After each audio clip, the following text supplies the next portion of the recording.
देव सवितरदुरितानि परासुव यद्भद्रं तन्न आसुव। ओम शांति शांति शांति है। नमस्ते आप सभी को। कल हम लोगों ने देवता विषय पर चर्चा की थी। भारतीय दर्शन की देव अवधारणा क्या है, हमने इस पर चर्चा की थी। हमने चर्चा की थी कि भारतीय दार्शनिक परंपरा देव शब्द को किस तरह परिभाषित करती है और भारतीय दार्शनिक साहित्य में देव अवधारणा वास्तव में क्या है, उस पर हमने चर्चा की थी और जाना था कि देव किसे कहते हैं। एक बार जल्दी जल्दी से दोहरा देता हूं। देवो दानाद व द्यौतनाद व दीपनाद व द्युस्थाने भवति इति व देवा। चार गुण होने पर वस्तु देवता हो जाती है। पहला देने वाला हो, दूसरा प्रेरणा करने वाला, तीसरा प्रकाशित करने वाला और चौथा द्युलोक में रहने वाला। अगर ये चार गुण किसी में हैं तो वो वस्तु जो है देवता बन जाती है। लेकिन चार न हो तो तीन के होने पर भी देवता हो सकती है, तीन न हो तो दो के होने पर, दो न हो तो एक के होने पर देवता अवश्य हो जाएगी। और जो बची रही अब इसके बाद भी अगर बाहर चली जाती है तो फिर देवता नहीं हो सकती है। तो ये मुख्य रूप से मैंने आपको चार गुण बताए थे, जिन गुणों के आधार पर हम कहते हैं कि अमुक वस्तु देव है, अमुक वस्तु देव नहीं है। अब इसके आधार पर 33 कोटि देवताओं में मैंने आपको गिनाए थे। जिनके पास कॉपी पेन है, कॉपी पेन उठा लेंगे। कल को छूट गया होगा तो करेक्शन करेंगे, लिख लेंगे। मैंने बताए थे 8 वसु, 12 आदित्य, 11 रुद्र, 1 इंद्र और 1 प्रजापति। फिर से सुनो, 8 वसुओं में है, 5 तो महाभूत हैं, पृथ्वी जल अग्नि वायु आकाश, और 3 जिस सौर मंडल में हम रहते हैं उस सौर मंडल के सूर्य चंद्रमा और नक्षत्र। तो 5 और 3 हो गए 8। अब उसके बाद आता है 8 वसु बसाने में सहायक। फिर आते हैं आदित्य। आदित्य होते हैं साल के 12 महीने, चैत्र वैशाख आषाढ़ श्रावण आदि। तो ये 12 महीने हम जोड़ लेंगे तो 20 हो गए। 11 रुद्र, शरीर में रहने वाले 10 प्राण और 11वां जीवात्मा, रुलाने वाले हैं। जब छोड़कर जाते हैं तो दुनिया रोती है, इसलिए रुलाने वाले होने से इन्हें रुद्र कहते हैं। इनके नाम है प्राण, अपान, व्यान, उदान, समान। ये तो स्थूल प्राण है, फिर बता देता हूं। प्राण, अपान, व्यान, उदान, समान। और 5 सूक्ष्म प्राण हैं, वो हैं देवदत्त, धनंजय, कूर्म, कृकल, नाग। उसके बाद आता है 5 सूक्ष्म 5 स्थूल। तो ये हो गए 11 और जोड़ लें 20 में तो 31। 32वां इंद्र, 33वां प्रजापति, प्रजा का पालन करने वाला, यानी पुरुषार्थ यानी परिश्रम यानी यज्ञ। पुरुषार्थ परिश्रम यज्ञ एक ही बात है। अग्निहोत्र से लेकर अश्वमेध आदि पर्यंत शिल्प विद्या और परोपकार के व्यवहारों का करना, यानी ऐसा परिश्रम करना, ऐसा पुरुषार्थ करना, उसका नाम यज्ञ है। तो उसमें एक पुरुषार्थ अग्निहोत्र भी है, लेकिन उससे आगे बढ़कर बहुत सारे पुरुषार्थ हैं। और हम ये कह सकते हैं कि यज्ञ असंख्य प्रकार के हो सकते हैं। मैं यज्ञों को गिनती में नहीं रख सकता, यज्ञ इतने प्रकार के होते हैं, इसलिए कह सकते हैं यज्ञ असंख्य प्रकार के हो सकते हैं। तो ये मैंने आपको 33 कोटि देवता गिनवाए, सारे जड़ हैं। इनमें एक जीवात्मा चेतन है, लेकिन बिना शरीर के वो भी जड़ होता है, इसलिए जड़ में गिनती हो जाती है नहीं जड़, है चेतन। तो 33 कोटि जड़ देवताओं की पूजा करने का तरीका है। पूजा शब्द का अर्थ होता है सत्कार करना। पूजा शब्द का शाब्दिक अर्थ सत्कार करना। तो सत्कार कैसे करें, मैंने कल मोबाइल का उदाहरण देकर, पृथ्वी का उदाहरण देकर आपको समझाया था। उनसे यथा योग्य अपने लिए उपकार ले लेना, इसी का नाम जो है वो पूजा है। तो ये पूजा हो गई कितनी, जड़ देवताओं की पूजा। उसके बाद मैंने बताया था कि इसके अलावा 5 चेतन देवता होते हैं, और 5 चेतन देवता होते हैं माता, पिता, आचार्य, पति और पत्नी। कितने हो गए, गिनो फिर से। माता, पिता, आचार्य, पति और पत्नी, कितने हो गए? 4 आचार्य जी हैं? 4 4 हो गए ना, 4 हो गए। माता, पिता, आचार्य, पति और पत्नी एक ही देवता है, अलग अलग नहीं है। क्योंकि पति के लिए पत्नी है और पत्नी के लिए पति है। अब जैसे मेरे लिए हम गिनते हैं तो ये 4 देवता बनते हैं, माता, पिता, आचार्य और पत्नी। क्योंकि मेरा पति नहीं हो सकता, इसलिए ये 4 देवता हो गए। और 5वां देवता होता है अतिथि। ये 5 देवता हैं। इन 5 देवताओं को भी, इनकी भी पूजा करनी चाहिए। इनकी पूजा कैसे करते हैं, तो इनकी सेवा शुश्रूषा करना। सेवा करते हैं, सेवा कहते हैं उनका टहल करना, भोजन छादन वस्त्र सेवा से उनकी सब प्रकार से ध्यान रखना। पैर दबाना, सर दबाना, है ना, और भोजन देना, औषधि देना, पर्याप्त सम्मान रखना, श्रद्धा रखना, ये सब चीजें करना। और उनकी सब प्रकार से जब वो ऐसी स्थिति में हो कि स्वस्थ ना हो या फिर वो अपना कार्य करने में समर्थ ना हो, तो उनकी सब प्रकार से सहयोग करके रक्षा करना, ये उनकी पूजा है चेतन देवताओं की। माता पिता आचार्य सेवा करना। शुश्रूषा कैसे करते हैं? शुश्रूषा कहते हैं ठीक से सुनना। शुश्रूषा मतलब सुनने की इच्छा रखना। अपने माता पिता और आचार्य को सुनने की इच्छा रखना शुश्रूषा कहलाती है। सुनने की इच्छा। कई बार क्या होता है, माता पिता को सुनने की इच्छा नहीं रखते। अब माता पिता बोल रहे हैं कुछ, तो हमें क्या लगता है, माता पिता बूढ़े हो जाते हैं। ये वही बूढ़ा हुआ है, ये वही बुढ़िया है जो घर में माँ है, पिता है, सास है, ससुर है। माता पिता सास ससुर मतलब एक ही बात होती है। सास ससुर भी माता पिता ही होते हैं, पुरुष के लिए भी और स्त्री के लिए भी। कई बार स्त्रियां तो अपने सास ससुर को माता पिता मानती हैं, लेकिन पुरुष लोग अपने सास ससुर को माता पिता नहीं मानते। ऐसे पुरुष लोग जो अपने सास ससुर को माता पिता नहीं मानते, वो अपने देवता को नाराज कर रहे हैं, देवता को अप्रसन्न कर रहे हैं। और देवता को अप्रसन्न करना अपने दुखों को निमंत्रण देना है। वहीं से आपका दुख शुरू हो जाता है जब आप अपने देवता को अप्रसन्न कर देते हैं। माता पिता रूपी देवता को अप्रसन्न करने का मतलब है न केवल उन देवताओं को अप्रसन्न करना, अपितु उनके साथ साथ और भी असंख्य देवी देवताओं को अप्रसन्न कर देना। इसलिए अपने माता पिता को प्रसन्न रखना चाहिए। शुश्रूषा, उन्हें सुनने की इच्छा रखनी चाहिए। सुनने की इच्छा होता है कई बार क्या होता है, माँ कुछ बोल रही है, अब वो बोलती है तो हमें वो बेमतलब का लगता है, उसमें हमें कोई बात नहीं लगती, कोई सार नहीं लगता, बेकार की बात लगती है। तो हमें क्या लगता है, अरे क्या इस माँ ने भी खून पी लिया, टर टर टर टर सुबह से शाम तक ये ऐसे ही बोलती रहती है, कोई बात नहीं।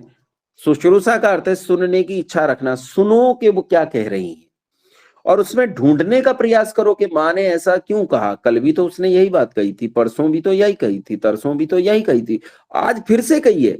ऐसी क्या कारण है जिसके कारण माँ को ये बात बार बार कहनी पड़ रही है और मैं उसमें सुधार नहीं कर पा रहा हूं। तो मुझे सुनने की इच्छा का मतलब है विचार करना। पहली बात होती है सुनने की इच्छा रखना, दूसरी बात होती है सुनना, कान पर मेरे शब्द पड़े, तीसरा होता है सुने हुए को ग्रहण करना है। पहले सुनना, फिर सुने हुए को ग्रहण करना, और जो ग्रहण किया है, जो अच्छी बातें हैं उन्हें आचरण में लाना, ये सुनने का तरीका है। इसलिए अपने माता पिता की सेवा और शुश्रूषा दोनों साथ साथ करनी चाहिए। जो अपने माता पिता की सेवा और शुश्रूषा नहीं करते और वो सोचते हैं बड़े बड़े मंदिरों में जा रहे हैं, बड़े बड़े मंदिर बनवा दिए हैं, बड़ी मस्जिदें, बड़े चर्च बनवा दिए हैं, बहुत बड़े देवी देवता बनवा दिए हैं, बड़ी धर्मशालाएं खुलवा दी हैं, बड़े पानी के भंडारे लगवा दिए हैं, ऐसे लोगों पर धिक्कार है जो अपने माता पिता की सेवा और शुश्रूषा भी ढंग से नहीं कर सकते। कई बार ऐसा होता है कि माता पिता खिन्न ही रहते हैं क्योंकि अब वृद्धावस्था ऐसी आ गई है कि शायद उन्हें कोई ऐसी समस्या पैदा हो गई है जिसके कारण उन्हें बात समझने में दिक्कत हो रही है। तो उन्हें समझने में दिक्कत हो रही है, आपको नहीं हो रही ना। आप तो समझ रहे हैं ना कि माता पिता को ये बात समझने में दिक्कत हो रही, तो आप समझो कि उनके गुस्से से नाराज नहीं होना है। उनका गुस्सा आपके लिए प्रसाद है। उनका उनकी उनके आरोप आप पर जो लगाते हैं, मानो कि आपके स्वर्ग का मार्ग तैयार कर रहे हैं। जिसने अपने माता पिता का गुस्सा सहा, जिसने अपने माता पिता के कहे गए आरोपों को बहुत शांति के साथ सहन किया, जिसने ये सब सहन करते हुए भी माता पिता की सेवा और शुश्रूषा की, उसने मानो अपने जो स्वर्ग है उसके द्वार खोल दिए। उसकी योनि तय हो गई है अगली, कि उसकी योनि बहुत बेहतर होने वाली है। वो बड़े अच्छे घर में जन्म लेने वाला है और आने वाले जन्म में वो अपने लिए सुखों के द्वार खोल रहा है। इसलिए कुछ भी परेशानी सहते हुए, कितनी भी कठिनाई सहते हुए अपने माता पिता सेवा और सास ससुर की हर हालत में सेवा शुश्रूषा करनी चाहिए।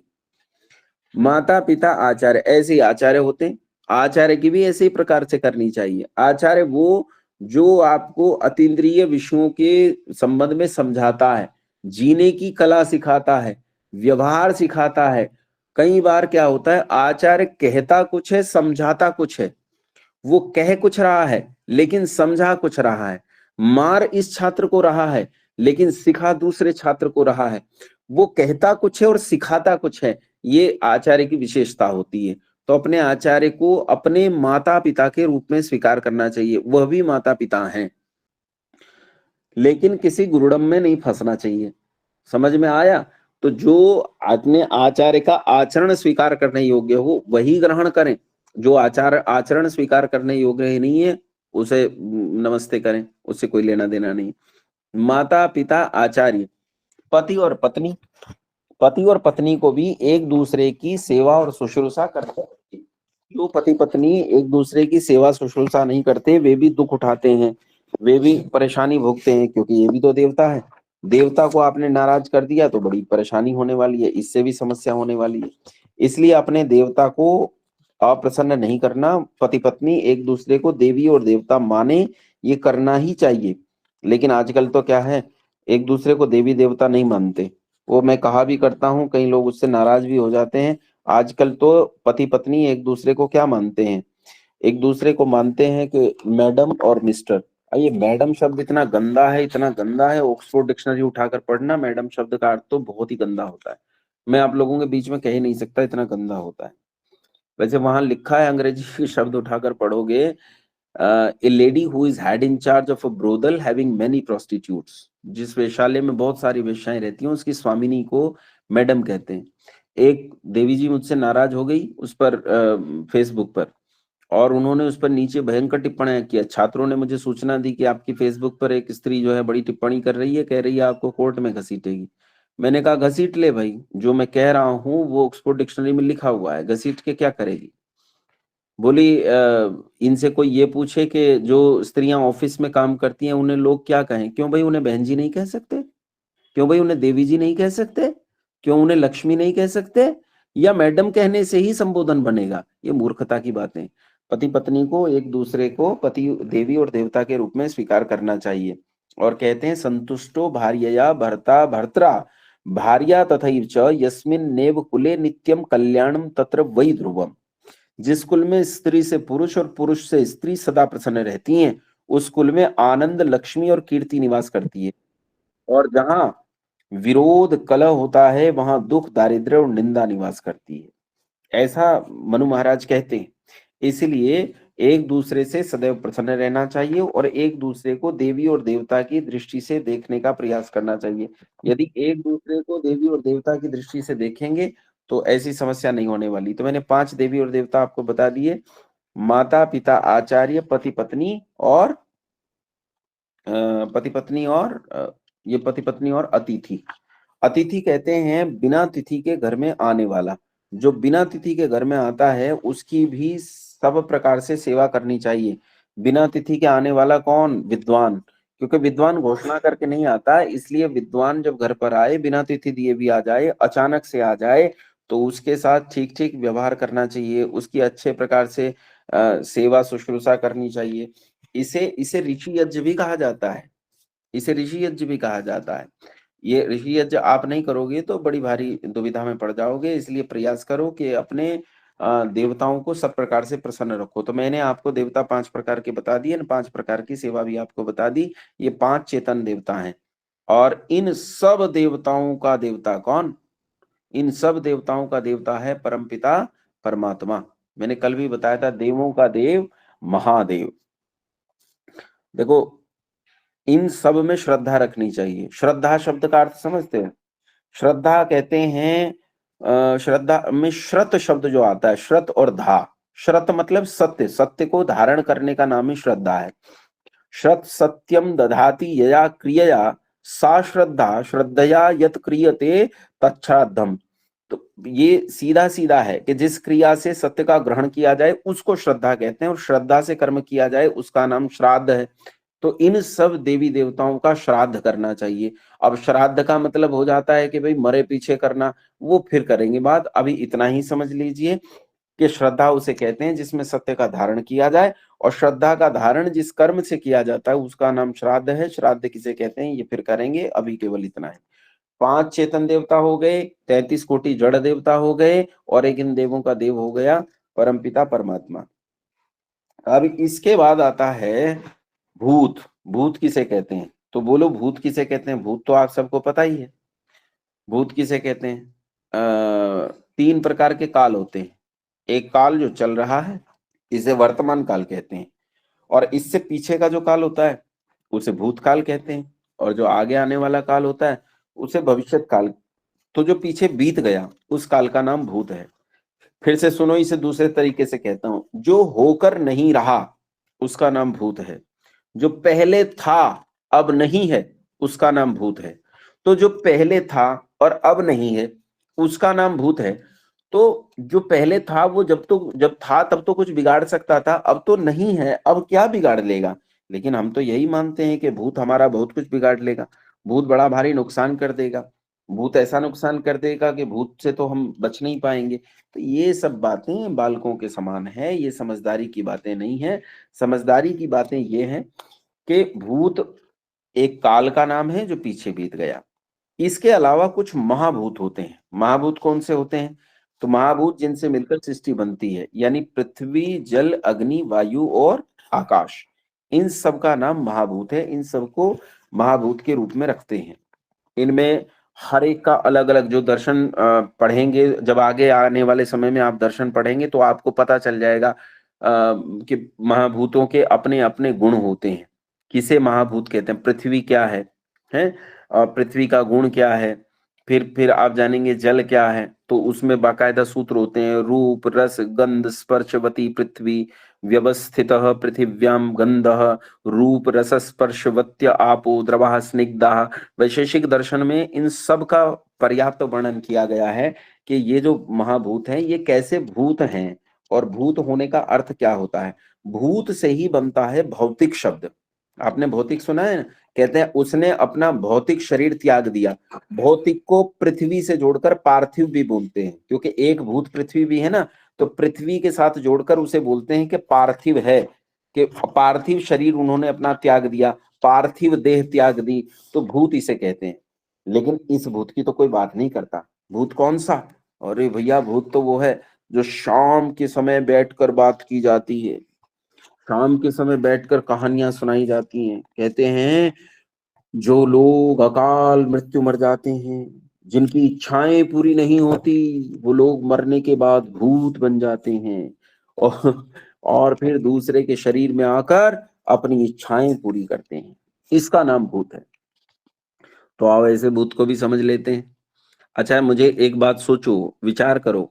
कहते जो अकाल मृत्यु मर गया है, दूसरे के शरीर में आकर अपनी इच्छा पूरी करेगा,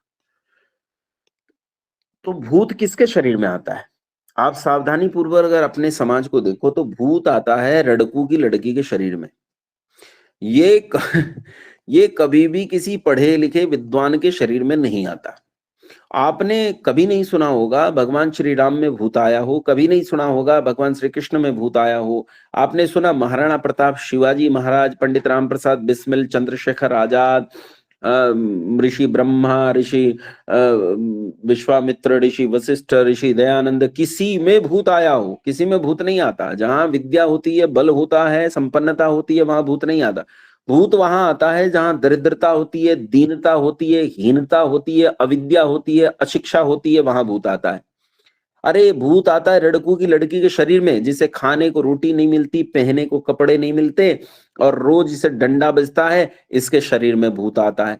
कहते हैं भूत दूसरे के शरीर में आकर अपनी इच्छाएं पूरी करता है। बताओ, लड़कू की लड़की के शरीर में आकर इच्छा पूरी कर रहा है, कैसा मूर्ख भूत है। अरे इसकी तो अपनी इच्छाएं पूरी नहीं होती है, इसमें तू क्या आके इच्छा पूरी कर लेगा है? और फिर अगर तुझे इच्छा ही पूरी करनी है तो भैया अंबानी में आ, अडानी में आ, नरेंद्र मोदी में आ, जो बाइडन में आ, पुतिन में आ, इच्छाएं तो यहां पूरी होंगी। लेकिन ये अजीब भूत है। ये भूत जाता है लड़कों की लड़की के शरीर में, अब्दुल्ला के लड़के के शरीर में, नसरुल्ला की बीवी के शरीर में, वहां जाकर भूत अपनी इच्छा पूरी करता है। कहाँ गंध में मर रहा है, कैसा मूर्ख भूत है। ऐसे मूर्ख भूत से डरने वरने की कोई जरूरत नहीं है। लोग कहते हैं जीवात्मा जब मर जाता है, इच्छा पूरी नहीं होने से वो भूत बन जाता है। सोचो, आपने अपने मोबाइल को अपने हाथ से पकड़ रखा है, आप अपने घर में भोजन करते हो तो हाथ से करते हो, चप्पलें पहनते हो तो पांव से पहनते हो, इधर से उधर उठकर जाते हो तो पांव से जाते हो। अगर आपके हाथ ही ना हो तो क्या मोबाइल उठा पाओगे? अच्छा चलो पाँव से उठा लोगे, और पाँव भी ना हो तब कैसे उठाओगे? साधन ही नहीं है, नहीं उठा सकते। अच्छा दांत से पकड़कर उठा लिया। अगर आपके दांत भी ना हो तब कैसे उठाओगे? मुंह ही ना हो तो कैसे उठाओगे? अरे जीवात्मा के पास जब शरीर ही नहीं है, साधन ही नहीं है, तो वो किसी का क्या कर सकता है? वो तभी तो कुछ कर सकता है जब उसके पास साधन हो। बिना शरीर के जीवात्मा कुछ नहीं कर सकता, कुछ भी। इसलिए भूत भूत बनने वाली बातें कोरी कल्पनाएं हैं, इनमें कोई सत्यता नहीं होती, ये निराधार हैं, ये मूर्खता की बातें हैं। जो लोग ईश्वर को नहीं जानते, ईश्वर को सच में नहीं जानते, वो लोग ऐसी गड़बड़ियां करते हैं। अगर वो ठीक से जाने कौन है परमात्मा, तब परमात्मा को जानने से ही ये भूत आदि सब भाग जाते हैं। उसके बाद आता है प्रेत। प्रेत किसे कहते हैं? तो कहते हैं प्र इति प्रेतः, जिसमें से प्राण निकल जाए उसका नाम प्रेत है। जिस शरीर में प्राण चलता है उसे प्राणी कहते हैं, और जिसमें से प्राण निकल जाता है उस शरीर को यानी लाश को संस्कृत भाषा में प्रेत कहते हैं। लाश को संस्कृत भाषा में प्रेत कहा जाता है, जैसे अंग्रेजी में उसी लाश को कॉर्प्स कहा जाता है, वैसे ही संस्कृत भाषा में उसे प्रेत कहा जाता है। इसलिए ऐसी चीजों के चक्कर में नहीं पड़ना चाहिए, ये बेकार की बातें हैं। प्रेत कुछ नहीं कर सकता, भूत कुछ नहीं कर सकता। हाँ कोई कोई कर सकता है, जिन्हें प्रमाण चाहिए ना वो मनुस्मृति उठा के पढ़ लेना, वहां प्रेत शब्द का प्रमाण दिया है। गुरुहो प्रेतस्य शिष्यस्तु पितृमेदम समाचरण प्रत्यहारई समम तत्र दशरात्रेण शुद्धयति। कि कैसे कैसे प्रेत का प्रेतहार उसका पुत्र या शिष्य होता है, यानी शव जो मर गया है उसका जो छात्र है, या तो उसका छात्र या तो उसका पुत्र, वही उसके ये सारे काम कर सकता है जो प्रेत संबंधी काम होते हैं, यानी दाह संस्कार करना, उसके बाद उनके अस्थियों का चयन करना, अस्थियों को दबाना, या उनके पश्चात जहां स्थान पर शव रखा था वहां यज्ञ कुंड रख के वहां यज्ञ करना, ये सारे काम करते। तो प्रेत का मतलब शव से होता है। फिर लोग कहते हैं प्रेत और भूत कुछ बिगाड़ सकता है, तो कुछ कहते हैं नहीं बिगाड़ सकता, मैं कहता हूं बिगाड़ सकता है। कैसे बिगाड़ सकता है? अगर प्रेत की और भूत की बात नहीं मानोगे तो बिगाड़ लेगा। और प्रेत की और भूत की बात क्या होती है? भूत की बात क्या होती है? भूत मतलब पिछला काल, और पिछले काल की बात को कहते हैं इतिहास। अगर तुम इतिहास से नहीं सीखोगे तो इतिहास तुम्हारा यानी भूत तुम्हारा कुछ ना कुछ जरूर बिगाड़ लेगा। लेकिन हिंदू के साथ समस्या है कि हिंदू इतिहास से नहीं सीखता। हिंदू कहता है मैं मर जाऊंगा, मिट जाऊंगा, समाप्त हो जाऊंगा, लेकिन इतिहास से नहीं सीखूंगा। मैं कहता हूं भैया भूत से सीख ले, भूत की बात मान ले। तो भूत की बात मानेगा तो उन्नति करेगा, तेरा जीवन सुखी होगा, तेरा भविष्य अच्छा होगा। लेकिन ये भूत की बात नहीं मानता, ये बार बार उन्हीं गलतियों को करता है जिन गलतियों को हमारे भूत में हमने किया था। अरे हमने देखा कि गुरु गोविंद सिंह के 4 बच्चे कैसे दीवार में चुनवा दिए गए और युद्ध के मैदान में मारे गए। हमने देखा महाराणा प्रताप ने कैसे धक्के खाए, हमने देखा शिवाजी महाराज ने कैसी यातनाएं झेली। हमने देखा गुलामी कितनी भयानक चीज होती है। अगर भूत की इन घटनाओं से हम सीख लें, अपने आप को मजबूत करें, और आने वाले काल में ऐसी परिस्थिति न आने दें कि फिर से ऐसा हो, तो हमें कोई दुखी करने वाला नहीं है। भूत प्रेत के बाद क्या आता है? भूत प्रेत के बाद कुछ चीजें आती हैं, पिशाच, पीर, मजार, डाकनी, हाकनी, शाकनी, ये सब आते हैं। इनमें एक और वो भूमिया भूमिया, तो ये सब आते हैं, इन्हें भी समझ लो ये क्या होते हैं। देखो पीर क्या होता है। मैं जिस क्षेत्र में बैठा हूं, जहां आपके साथ बात कर रहा हूं, ये पश्चिमी उत्तर प्रदेश का क्षेत्र है। पश्चिमी उत्तर प्रदेश और हरियाणा, जो लगता हुआ हरियाणा है, उस क्षेत्र में ये एक ही क्षेत्र माना जाता है, लगता हुआ हरियाणा और पश्चिमी उत्तर प्रदेश। इस क्षेत्र में तो कहावत चलती है मुसलमानों के संबंध में कि जिंदा सैयद मीर साहब और मर जाए तो पीर साहब। मुसलमान पहले शासक था और बाद में उसका शासन छिन गया। जब वो शासक था तो हम उसके गुलाम थे, और वो शासक मुसलमान हम पर शासन करता था, तो कहते थे जिंदा सैयद मीर साहब, के सैयद नाम की जो मुसलमानों की बिरादरी होती है, क्योंकि शासक थे तो कहते थे ये जिंदा सैयद मीर, ये जिंदा होता है तो ये मीर होता है, और मर जाए तो इसे दफना दिया जाता है, जो इसकी कब्र बनती है वो पीर होता है। तो उस कब्र के अंदर जो पड़ा हुआ है वो नीच बलात्कारी मुसलमान पड़ा हुआ है, और तुम उस कब्र पर दिया जलाने जाते हो, चादर चढ़ाने जाते हो। अरे ये कोई बात हुई? हमारे क्षेत्र में मैं खुले तौर पे गांव का नाम लेके आपको बताता हूँ। पश्चिमी उत्तर प्रदेश में एक जिला है मुजफ्फरनगर। यही मुजफ्फरनगर में हमारे नाना का गुरुकुल था। उसी से आप जाओ तो हरियाणा की तरफ जब चलते हो तो एक शहर आता है थाना भवन। थाना भवन से पहले एक गांव पड़ता है जिसका नाम है थाना भवन से पहले पड़ता है लुहारी नाम का गांव। कुछ लोग जो इस क्षेत्र के होंगे वो आराम से समझ गए होंगे, लुहारी बहुत प्रसिद्ध गांव है। तो ये जो लुहारी है, इस लुहारी में सैयद लोग रहते हैं, आज भी रहते हैं सैयद लोग। तो उस काल में ये ताकतवर रहे होंगे तो अपन लोग इनके गुलाम रहे होंगे। और जब हम इनके गुलाम थे तब क्या परिस्थितियां थी, इन परिस्थितियों को समझने का प्रयास कीजिए कि उस समय जो भी रहा हो, आज क्या स्थिति है। जब हमारे लड़के की बारात जाती है ब्याह करने के लिए, तो पहले सैयद के दरवाजे पर जाते हैं, कोई एक सैयद ढूंढते हैं, यही बिल्कुल थाना भवन का क्षेत्र है। यहाँ उसके द्वार पर जाते हैं और द्वार पर उसके जैसे दरवाजे के दो सिरे होते हैं, तो दो सिरों पर पानी से उसके कोले सलाना बोलते हैं, ठंडा करते हैं उसके दरवाजों को। और फिर जाते हैं बारात लेकर, और फिर बारात लेकर जब बहू को लेकर आते हैं तो बहू को लेकर पहले घर नहीं जाते, पहले वहीं जाते हैं सैयद के दरवाजे पर और वहां पानी डालते हैं। मैंने इस कहानी की प्राचीनता को ढूंढने का प्रयास किया, इसके इतिहास को ढूंढने का प्रयास किया, तो इतिहास बहुत विभत्स था। इतिहास यह है कि पहले जब हम इनके गुलाम थे तो लड़का जब ब्याह करने जाता था तो पहले सैयद की कोठी पर जाते थे सलाम ठोकने, और जब बहू को लेकर आते थे तो सीधे अपने घर नहीं जाते थे, पहले इस बहू को एक रात के लिए सैयद के साथ छोड़ना पड़ता था इसकी हवेली पर। और एक रात जब ये सैयद के साथ गुजार लेती थी तब हम इसे लेकर अपने घर जाते थे। ये नीच बलात्कारी, ये हत्यारा, ये मुसलमान, ये दुष्ट, ये महापापी, ये उस कब्र के नीचे दफन है, ये उन ईंटों के नीचे दफन है, और तुम पीर कहकर, मजार कहकर उन पर चादरें चढ़ाते हो, दिया जलाते हो। इन बलात्कारियों पर चादरें चढ़ानी चाहिए। एक तरफ तुम ब्रह्मचारी हनुमान का सम्मान करते हो और दूसरी तरफ बलात्कारी पीर का सम्मान करते हो। देखो, मैं चढ़ाने के विरोध में नहीं हूं, मैं बड़ा उदार व्यक्ति हूं, चढ़ाने के बिल्कुल खिलाफ नहीं हूं। इस पीर पर भी चढ़ाना चाहिए, लेकिन इस पीर पर चढ़ाने की वस्तु चादर या दिया नहीं है बंधुओं। इस पर चढ़ाना है तो बुलडोजर चढ़ाओ, इस पर चढ़ाना है तो रोड रोलर चढ़ाओ, इस पर चढ़ाना है तो अपने पशुओं को चढ़ाओ, इसे तोड़ डालो, यही इसकी पूजा है। अच्छा, कुछ लोग डर गए होंगे, बाप रे पाप लग जाएगा। भैया, अगर ये पाप हो तो भगवान करे 1000 गुना होकर ये पाप मुझे लग जाए, लेकिन मैं जानता हूं कि ये पाप नहीं, ये पुण्य है। बलात्कारी को यथा योग्य सम्मान यही है। हालांकि मैं जानता हूं जो कब्र के नीचे दबा पड़ा है वो तो ये भी नहीं समझता, क्योंकि वो तो मर चुका है, उसका कुछ नहीं बनता है। इसलिए ऐसे पीर, मजार, भूमिया, ये सब वही हैं। भूमिया पर भी जाओगे, हिंदुओं में एक भूमिया होती है गांव के बाहर, जिसे ग्राम देवता बोलते हैं, उसमें पूजा होती है। उसे जाकर देखो तो मस्जिद की शक्ल का होता है, ये वही भूमिया है।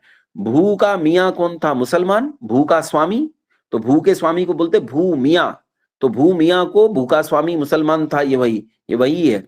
और इसके हम खूब पूजा पाठ करते हैं।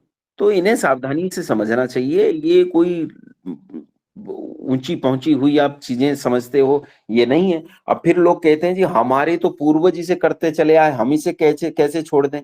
तो देखो, तैत्तिरीय उपनिषद में ऋषि लोग कहते हैं, यान्य अस्माकं सुचरितानि तानि तवयोपास्यानि नो इतराणि, कि माता पिता आचार्य अपने संतान शिष्यों को सदा सत्य का उपदेश करें और ये कहें कि जो जो हमारे धर्मयुक्त कर्म हैं उनका ग्रहण करो, और जो दुष्ट कर्म हो उनका परित्याग कर दो, निश्चित रूप से परित्याग कर दो।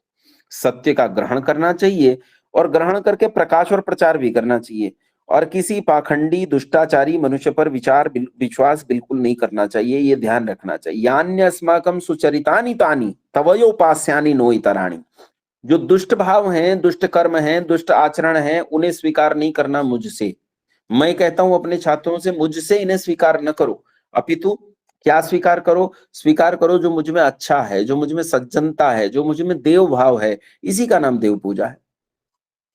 ये भूत प्रेत पिशाच डाकनी हाकनी शाकनी सब मैंने आपको बता दिए। अब बात करते हैं कि भूत प्रेत आपके सर आते हैं, भूत प्रेत आपके सर आ गए हैं, आपको भूत प्रेत आकर परेशान करते हैं। अब उनकी चर्चा कर लेते हैं, एक एक की चर्चा कर लेते हैं कि क्या क्या आपके सर आता है, क्या क्या नहीं। कल आपने बहुत सारी बातें मुझे बताई थी और मैंने वो सारी बातें लिखी भी थी। आइए उन पर चर्चा कर लेते हैं, वो क्या करते हैं। सबसे पहले कुछ रोग समझ लेते हैं, रोग समझने के बाद हम इन पर आगे चर्चा करेंगे। देखो, 3 प्रकार के रोग होते हैं मनुष्य को। एक रोग होता है शारीरिक रोग, दूसरा होता है मानसिक रोग, और तीसरा बाद में बताऊंगा, पहले ये समझ लो, शारीरिक और मानसिक, उसके बाद तीसरे की तरफ बढ़ेंगे। शारीरिक रोग होते हैं जैसे जुकाम है, खांसी है, बुखार है, ये सब शारीरिक रोग में आ जाते हैं। अब शारीरिक रोगों को ठीक करने का उपाय क्या है? शारीरिक रोगों को ठीक करने का उपाय है आप किसी अच्छे वैद्य के पास, चिकित्सक के पास जाओ, दवाई लो, औषधि लो, इससे ठीक हो जाओगे। कई बार रोग ठीक होने में समस्या करता है, जैसे जुकाम। जुकाम को ठीक होने में कुछ समय लेता है। आप सोचो आपने दवाई ली और तत्काल ठीक हो जाएगा, ये संभव नहीं है, तत्काल ठीक नहीं होता, उसे ठीक होने में समय लगेगा, इसलिए समय की प्रतीक्षा करो। अंग्रेजी में तो कई लोग कहावत कहते हैं, एलोपैथी वाले कहते हैं, if you are getting medicine it will cure in 1 week, if you are not getting medicine it will take 7 days. जुकाम के संबंध में कहते हैं अगर तुम दवाई लोगे तो ये 7 दिन में ठीक हो जाएगा, दवाई नहीं ली, अगर दवाई लोगे तो 1 हफ्ते में ठीक हो जाएगा, और दवाई नहीं ली तो पूरे 7 दिन लगेंगे। अरे भैया, हफ्ता और 7 दिन एक ही तो बात है, इसमें क्या अलग अलग बात है? कहने का मतलब ये है औषधि करने से ये जल्दी ठीक हो सकता है, लेकिन औषधि नहीं करोगे तो कुछ और समय अधिक लग जाएगा, लेकिन होगा औषधि से ही ठीक। कोई ये सोचे बिना औषधि के ठीक होने वाला है, कोई ऐसा कोई जादू टोना है, तो लोग शारीरिक रोग से परेशान होकर फिर मुल्ले मौलवियों के पास जाते हैं। जैसे एक छोटा सा रोग बताता हूँ आपको, पीलिया। सामान्य पीलिया होता है तो दवाई लेते जाओ लेते जाओ लेते जाओ, इसमें कमजोरी बढ़ती चली जाती है, फिर ये ठीक होने में समय लगता है, फिर ये ठीक होना शुरू करता है तो लंबे काल के बाद आपको वापस से ऊर्जा आपके शरीर में बढ़नी शुरू हो जाती है, फिर से आपको ऊर्जा मिलने लगती है। लेकिन हम लोग क्या करते हैं, हम धैर्य छोड़ देते हैं, और जब हमारा धैर्य छूट जाता है, धैर्य टूट जाता है, तो धैर्य टूटने के बाद क्या होता है कि हम दवाई छोड़कर मुल्ले मौलवियों पर यकीन करने लगते हैं। हम जाने लगते हैं मुल्ले मौलवियों के पास, उनके पास जाकर हम फिर दवाई लेना शुरू करते हैं, उनके उनके धागे बंधवाते हैं, उनके ताबीज बंधवाते हैं, और सोचते हैं उन धागे और ताबीज से हम ठीक हो जाएंगे। अच्छा, आपने 10 दिन तक लगातार दवाई ली थी, उस दवाई से आपको आराम आया नहीं, फिर आप मुल्ला के पास गए, मुल्ला ने आपको कुछ धागा बांध दिया, तो असल में अब ठीक होने लगे हो उस बीमारी, उस दवाई के प्रभाव से, और आपको लग रहा है आप मुल्ला के धागे से ठीक हो रहे हो। तो ये हमारे अधैर्य की स्थिति है। मुल्ला आपको क्या देता है? मुल्ला आपको एक गिलास लेता है, गिलास में थोड़ा पानी होता है, एक आयत पढ़ता है और उस गिलास में फूंक मारता है।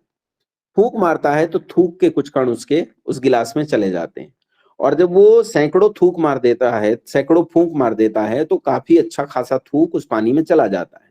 आप घर जाकर उस पानी को पीते हो, बड़ा प्रसन्न होते हो मुल्ला जी का थूक पीकर के, वाह क्या दवाई पी है, क्या औषधि पी है, उससे ठीक हो जाते हो। अरे जाओ, तुम्हारा बेड़ा गर्क हो, इन सब से ठीक होने वाले हो क्या? ये सब ठीक करने वाली चीजें हैं क्या?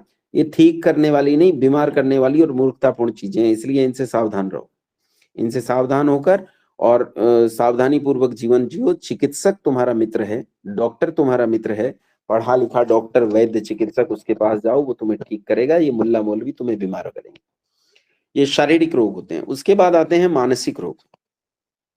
मानसिक रोग होते हैं कि आपको भ्रम पैदा हो जाता है, सन्निपात ज्वर आदि मस्तिष्क को चढ़ जाता है, और सन्निपात ज्वर आदि के मस्तिष्क को चढ़ जाने के कारण मन में भ्रम की स्थितियां पैदा हो जाती हैं, और मन में जो भ्रम की स्थितियां पैदा हो जाती हैं, उन भ्रम की स्थितियों को हम साइकोलॉजी में कई नामों से पुकारते हैं। आजकल अंग्रेजी भाषा बहुत चलती है, वैसे इन्हें भ्रम, विभ्रम आदि नामों से जाना जाता है। इन्हें ही अंग्रेजी में आपने इल्यूजन, डिल्यूजन, हैलुसिनेशन, इन नामों से सुना होगा। भ्रम हो जाता है। एक में क्या होता है कि आप जा रहे हो, आपको रस्सी दिखाई देती है, लेकिन आपको रस्सी नहीं दिखाई देती, बल्कि रस्सी के स्थान पे आपको सांप दिखाई देता है। तो ये एक प्रकार का भ्रम है। पर आप कई बार वहां से गुजर जाओ तो फिर आपको क्या होगा, बिना रस्सी के भी सांप दिखाई देने लगेगा। इसे विशेष भ्रम कहते हैं। और क्या होता है, कई बार आपने बहुत सारी कहानियां सुनी है, भूत प्रेतों की कहानियां सुनी है, और जब आप वो भूत प्रेतों की कहानियां सुनते हो तो भूत प्रेतों की कहानियां आपके मस्तिष्क में गहरा घर कर जाती हैं, और गहरा घर कर जाने पर ऐसी स्थिति बन जाती है कि आपको सामान्य चीजें भूत जैसी दिखाई देने लगती हैं, आपको भूत दिखाई देने लगते हैं, और इसे हेलुसिनेशन कहते हैं। तो जो आदमी कह रहा है मुझे भूत दिख रहा है, वो झूठ नहीं बोल रहा है, लेकिन ये बेसिकली हेलुसिनेशन है, इसके अलावा कुछ नहीं। मानसिक रोग है, दवाई लेने से ठीक हो जाएगा, दवाई नहीं लोगे तो भैया बने रहो जब तक तुम्हें बीमार बने रहना है, ये मानसिक रोग होता है। मानसिक रोगों से कई सारी समस्याएं होती हैं। मानसिक रोगों की एक बड़ी समस्या ये होती है कि मानसिक रोगी व्यक्ति अपने शरीर की सामर्थ्य का अत्यधिक प्रयोग करने लगता है। एक आम व्यक्ति अपने शरीर की सामर्थ्य का 20% तक प्रयोग करता है, 15 से 20%, 22% प्रयोग कर लेता है। एक खिलाड़ी होता है, वो खिलाड़ी अपने शरीर की सामर्थ्य का इससे थोड़ा ज्यादा 25% तक प्रयोग कर लेता है। एक खिलाड़ी जो बदमाश है वो ड्रग्स ले लेता है और वो अपने शरीर की सामर्थ्य का 30% तक प्रयोग करने लगता है, लेकिन इससे ज्यादा कोई अपने शरीर की सामर्थ्य का प्रयोग नहीं कर पाता है। पर एक पागल व्यक्ति जिसे ये मानसिक रोग हो जाए, वो अपने शरीर की सामर्थ्य का 90 से 95% प्रयोग करता है। और जब वो इतना प्रयोग करता है, 90 से 95% प्रयोग करता है, तो वो कुछ अभूतपूर्व कारनामे कर देता है। लोगों को लगता है अरे बाप रे, ये कैसे कर दिया।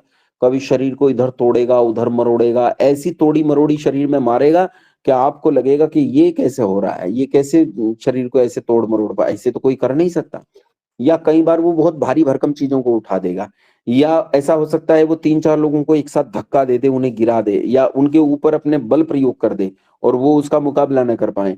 तो ऐसे में हमें लगता है कि इस आदमी के शरीर में कोई जादुई शक्ति आ गई है और हम डर जाते हैं, भयभीत हो जाते हैं। असल में एक रोगी व्यक्ति, एक मानसिक रोग से पीड़ित व्यक्ति अपने शरीर की सामर्थ्य का 90 से 95% प्रयोग करता है, इसीलिए ऐसा होता है, इससे ज्यादा कुछ नहीं। तो ये 2 रोग मैंने आपको बताया, एक शारीरिक रोग, एक मानसिक रोग। अब तीसरा रोग आता है जो सबसे बड़ी मात्रा में फैलता है, इसका नाम है नाटक। और नाटक किन्हें होता है, देखो बहुत सारी माताएं बहनें हैं यहाँ, नाराज मत हो जाना, पूरी बात मेरी सुन लेना, कहीं नाराज हो जाओ और तलवारें निकाल लो। नाटक अधिकांश होता है 15 साल से लेकर 45 साल की महिला को। इससे ऊपर नहीं होता, इससे नीचे नहीं होता। एक शर्त और है, वो महिला अशिक्षित और अनपढ़ होनी चाहिए, या पढ़ी लिखी भी है तो खाली कागज लिए हुए है, वास्तविक पढ़ाई उसने की नहीं है, ऐसी महिला होनी चाहिए। अगर वास्तव में विदुषी है, संपन्न है, तो ऐसी महिला को ये रोग नहीं होगा। ये रोग, ये पाखंड का रोग, नाटक का रोग उसी महिला को होता है जो अशिक्षा में हो, अविद्या में हो। अच्छा, क्यों होता है ये भी समझ लो। इसलिए होता है क्योंकि पुरुष प्रधान समाज में पुरुष तो अपनी सारी इच्छाएं पूरी कर लेते हैं और स्त्रियों का दमन किया जाता है। बल्कि मैं तो कहता हूं ये समाज ऐसा है जहां शिक्षित महिलाओं का भी दमन किया जाता है। बल्कि मैं तो कहता हूं ये समाज ऐसा है कि सज्जन लोग भी किसी ना किसी एस्पेक्ट में महिलाओं का, अपने घर की पत्नियों का, माताओं का, बहनों का, बेटियों का, किसी ना किसी प्रकार से उन्हें दबाया जाता है। किसी ना किसी प्रकार से वो अपने सारे गुणों का उस प्रकार प्रदर्शन कर ही नहीं पाती जिस प्रकार एक पुरुष कर पाता है। एक पुरुष को जितनी सामाजिक स्वतंत्रता प्राप्त है, उतनी सामाजिक स्वतंत्रता, वैयक्तिक स्वतंत्रता, ज्ञानगत स्वतंत्रता या किसी भी प्रकार की स्वतंत्रता, वैसी स्वतंत्रता स्त्री को है ही नहीं। और जब वैसी स्वतंत्रता नहीं है, तो ऐसे में स्त्रियां कुंठित हो जाती हैं। और कुंठित होके जब उनकी इच्छाएं सामान्य रूप से पूरी नहीं होती, तो वो ऐसे अपनी इच्छाएं पूरी करती हैं। फिर वो कहती हैं भूत आ गया, प्रेत आ गया, देवी आ गई, बालाजी आ गए, और इस माध्यम से अपनी इच्छाएं पूरी करती हैं। ऐसा मत समझ लेना कि पुरुषों को यह रोग नहीं होता, पुरुषों को भी ये रोग होता है, लेकिन पुरुषों के साथ एक शर्त है कि उनमें स्त्रियों वाले लक्षण होने चाहिए, तब उसे ये रोग होगा। अगर वो पूर्ण पुरुष है तो उसमें ऐसा कोई रोग नहीं हो सकता। ऐसे पुरुष देखे होंगे ना, देखे होंगे, आजकल तो खूब होते हैं, दिल्ली में तो बहुत हैं, दिल्ली के लोगों ने खूब देखे होंगे। आजकल तो साड़ी पहनकर जेएनयू में जा रहे हैं नालायक, और ऐसे लचक कर चलेगा ना सड़क पर कि ओ हो, बड़े बड़े जो वो अभिनेत्रियां होती हैं उन्हें मात कर देगा। यूं लजा के बोलेगा कि बड़ी बड़ी दुल्हनें फेल हो जाएं इसके सामने। तो ऐसे किसी पुरुष को ऐसा कोई रोग हो जाए तो हो जाए, लेकिन किसी भी महाराणा प्रताप सरीखे व्यक्ति को ऐसा रोग नहीं हो सकता। आपने सुना है कभी पंडित राम प्रसाद बिस्मिल को ऐसा रोग हुआ हो, ऐसी बीमारी आई हो? नहीं होती है। होता क्या है मैं वो भी बता देता हूं आपको, ये पूरा पूरा क्या होता है। रड़कू की लड़की के सिर पर भूत आया है आज, और उसकी झोपड़ी में बहुत शोर मचा हुआ है। भूत आया है, कहीं ओझे, कहीं श्याने, कहीं मुल्ला वहां इकट्ठे हुए हैं उसका भूत उतारने के लिए। लोगों की भीड़ लगी है तमाशा देखने के लिए। कुटिया के भीतर भी ऐसे ही तमाशा देखने के लिए भीड़ भरी हुई है, और बाहर भी भीड़ लगी हुई है। होता क्या है, वो मुल्ला झाड़ू उठाकर लड़की को पीटता है। अब लड़की मानसिक रोग से ग्रस्त है, और मानसिक रोग से ग्रस्त रोगी, मैंने पहले ही बताया था, अपने शरीर की सामर्थ्य का 90 से 95% प्रयोग करता है। अब ये जोर-जोर से चिल्लाता है कि कहाँ से आया है तू? कौन है तू? क्या नाम है? क्या चाहता है? तो फिर वो लड़की भी कुछ न कुछ तो बोलती है, मैं ये हूँ, मैं यहाँ से आया हूँ, मेरा नाम तो माजिद है, मेरा नाम अब्दुल है, मैं फला जगह से आया हूँ, मुझे ये चाहिए, वो चाहिए, मांस चाहिए, मैं मांस खाऊँगा, जलेबी खाऊँगा, दारू पीऊँगा, मुर्गा खाऊँगा, ऐसी बहुत सारी बातें वो कहता है। तो वो उसे मार-पीट करता है, छोड़ दे इसे, नहीं तो मैं तुझे मार डालूँगा, ये कर डालूँगा, और लड़कों से कहता है, 4 अच्छे हट्टे-कट्टे मजबूत लड़के, उनसे कहता है इसके हाथ-पाँव पकड़ लो। लड़के उसके हाथ-पाँव पकड़ लेते हैं और वो उसे झाड़ू मारता है। अच्छा सोचो, लड़की अपने शरीर की सामर्थ्य का कितना प्रयोग कर रही है? 90 से 95%। और लड़के कितना प्रयोग कर रहे हैं? सामान्य है ना लड़के तो मैंने बताया था सामान्य कितना प्रयोग करता है? 15 से 20%। इतना प्रयोग करता है एक सामान्य व्यक्ति अपनी शारीरिक सामर्थ्य का। लेकिन ये लड़के तो 15 से 20% भी प्रयोग नहीं कर रहे, क्योंकि तो डरे खड़े हैं। ये तो 2% प्रयोग कर रहे हैं, ये तो झूठ-मूठ हाथ लगा रखा है, क्योंकि इन्हें डर लग रहा है कि इसके भीतर का भूत निकल के तुम्हारे भीतर ना घुस जाए। और जैसे ही वो झाड़ू मारता है, ओ लड़की को पहले ही पागल है, कुछ और तड़पन हुई, झाड़ू के लगने से गुस्सा आया और उसने जो हाथ-पाँव फेंके, तो ये लड़के भागे अफरा-तफरी में अपनी जान बचाकर, और भागते हुए 2 लड़कों को इस लड़की की लात लगी और वो इधर-उधर गिर गए और पूरी कुटिया में भगदड़ मच गई, भागा-दौड़ी मच गई जान बचाने के लिए। लोग भागे, एक आदमी वहां से भागा, उसे दूसरा मिला सामने से आता हुआ, तो दूसरे ने पूछा कहाँ जा रहे हो? इसने कहा अरे आज लड़कू की लड़की ने 4 लड़कों को उठाकर फेंक दिया। अच्छा फेंका नहीं था, लेकिन इसने बताया कि फेंक दिया। अब ये भी भागा अपनी जान बचा के, इसे आगे मैं मिल गया। मैंने पूछा भाई साहब क्या हुआ? बोले अरे वो लड़कू की लड़की है ना, आज उसने 4 लड़कों को उठाकर फेंका, चारों छत में लगे जाकर। झूठी बातें। ऐसे बातें एक स्थान से दूसरे स्थान पर फैलती हैं, इनमें कोई सच्चाई नहीं होती है। इनकी वास्तविकता की गहराई तक जाकर जानेंगे तो आपको इनकी सच्चाई पता चल जाएगी। एक बिल्कुल सत्य घटना मैं आप लोगों के बीच में रख रहा हूँ, उसके बाद आपकी बताई हुई बातों पर लौटता हूँ और फिर आप में से प्रत्येक को जिन्होंने कल मुझे लिखवाया था, उनकी बातों पर लौटूँगा, उनसे पूछूँगा भी। एक सत्य घटना आपको बता रहा हूँ। शाम के समय सर्दियों के दिन थे और सर्दियों के दिनों में 2 लड़के जिनकी आयु जो है वो 17 साल के आसपास थी, 17 साल, 18 साल। ये 12वीं कक्षा के बच्चे थे दोनों, और ये 12वीं कक्षा के लड़के अपने गाँव से बाहर श्मशान वाली रास्ते पर घूमने के लिए गए। जब ये घूमने के लिए जा रहे थे, तो अंधेरा हल्का-हल्का होने लगा था, दूर से शक्लें दिखाई नहीं दे रही थी। ऐसे में जब ये लोग वहाँ से लौटने लगे, तो इन्हें गाँव की ओर से आता हुआ एक आदमी दिखाई दिया। तो इन दोनों लड़कों में जो कमज़ोर वाला था, क्योंकि कमज़ोर वाले ज़्यादा शरारती होते हैं, तो जो कमज़ोर वाला था उसने दूसरे से कहा कि देखो ये जो सामने से आ रहा है, इसने एक दिन घर पर मेरी शिकायत करके बहुत पिटाई करवाई थी, आज इससे बदला लूँगा। उसने कहा कैसे लेगा? उसने कहा मित्र तू मेरा साथ दे दे, बदला तो मैं स्वयं ले लूँगा। उसने कहा मैं तो मित्र हूँ, साथ दे दूँगा। कहा तो तू नीचे बैठ जा और मैं तेरे काँधों पर बैठ जाता हूँ। वो नीचे बैठ गया और ये उसके काँधों पर बैठ गया, लेकिन काँधों पर कैसे बैठा? ऐसे नहीं बैठा जैसे वो था उसके ऊपर ही बैठ गया हो, अपितु उल्टा बैठा उसके कांधे पर, यानी जिधर उसकी पीठ थी उधर ऊपर वाले ने अपना मुख कर लिया, ऐसे बैठा और ऊपर वाले ने चादर ओढ़ ली। अब नीचे वाले ने पीछे की तरफ चलना शुरू किया, उल्टे चलना शुरू किया। उल्टे चला तो उसका मुंह सीधे ही तरफ था और जो नीचे था उसके पांव पीछे, यानी मुंह से उल्टे पांव हो गए नीचे वाले के, और ऊंचाई हो गई इनकी 8 से 9 फीट के आसपास। और ऊपर वाले ने चादर ओढ़ ली तो नीचे वाले का मुंह छिप गया। अब एक आदमी दिखाई देता ऊपर से नीचे तक, जिसका मुख जिधर है उससे उल्टी तरफ पांव है, और ये चल के आ रहा है उस आदमी की तरफ। जब उस आदमी के पास आया तो उस क्षेत्र में कहावत है कि वहां एक छलावा रहता है जो बीड़ी मांगता है और नाक में बोलता है। इन्होंने वही स्वांग किया। वो जो ऊपर बैठा था ज्यादा शरारती था, उसने शरारत में उस आदमी से कहा कि भाई साहब एक बीड़ी मिलेगी? नाक में बोला। और वो समझ गया कि जो कहानियां मैंने सुनी है, आज वो छलावा मेरे सामने आ गया। ये डर गया, भयंकर भयभीत हो गया और भयभीत होकर वहां से ये भागा बहुत तेज। पहले इसने 10 कदम मजबूती से रखे, उसके बाद फर्राटा लगा दी। ये घर पहुंचा और इसे बहुत तेज बुखार चढ़ गया। जब मैं इसके घर गया तो ये बुखार से थर-थर कांप रहा था और इसने बताया कि मैंने 17 फीट का आदमी देखा। वास्तविकता ये थी, 2 लड़के थे, एक के ऊपर एक बैठा था। उनकी ऊंचाई 8 से 9 फीट थी, लेकिन इसने बताई 17 फीट। अब जब मैं इस कहानी को सुनता रहा तो ये बात एक चौपाल से दूसरी, दूसरी से तीसरी, तीसरी से चौथी, इस तरह पूरे गांव में फैल गई। और जब मैंने अंतिम चौपाल पर इस बात को सुना तो वहां तक इसकी ऊंचाई 54 फीट हो चुकी थी। उसी रात में, एक ही रात में ऊंचाई 54 फीट हो चुकी थी। इस तरह ये बातें निराधार बिना सच्चाई के इधर से उधर फैलती हैं, इनमें कोई सच नहीं होता है। इसे अच्छे से समझने का प्रयास करना चाहिए कि इसमें सच नहीं। लेकिन आप लोग ये कह सकते हैं कि ऐसा भी तो हो सकता है उसने सच में छलावा ही देखा हो, वो लड़के ना हो। तो इस घटना की सच्चाई को मैं बिल्कुल अंत तक इसलिए जानता हूं क्योंकि उन दोनों लड़कों में नीचे वाला मैं खुद था। ये घटना आज भी वहां फैली हुई है, लोग आपस में चर्चा करते हैं इसकी।